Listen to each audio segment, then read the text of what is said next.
সাতক্ষীরা তালায় দেশি বিদেশি খেলোয়াড়দের সমন্বয়ে জমকালো আয়োজনের মধ্য দিয়ে ২ লাখ টাকার ৮ দলীয় মেগা ফুটবল টুর্নামেন্ট ফাইনাল খেলা অনুষ্ঠিত হয়েছে। উত্তেজনাপূর্ণ খেলাটি দর্শকদের মুগ্ধ করে।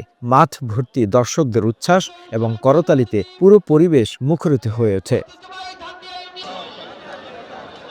তালা সাংবাদিক ফোরামের উদ্যোগে ও চরগ্রাম আদর্শ যুব সংঘের সার্বিক ব্যবস্থাপনায় কপোতাক্ষ মাধ্যমিক বিদ্যালয় মাঠে হাজার হাজার দর্শকের উপস্থিতিতে অনুষ্ঠিত ফাইনাল খেলায় ভাদ্রা বাউখোলা স্পোর্টিং ক্লাব ২-১ গোলে ডুমুরিয়া ডায়াগনস্টিক সেন্টার দলকে পরাজিত করে বিজয়ের গৌরব অর্জন করে।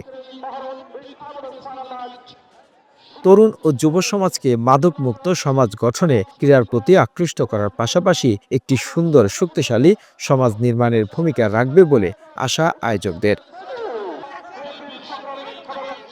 আগামীর তরুণ ও যুব সমাজকে মাদক থেকে দূরে থেকে খেলাধুলার প্রতি মনোযোগী হতে হবে জানান বিএনপির এই কেন্দ্রীয় নেতা।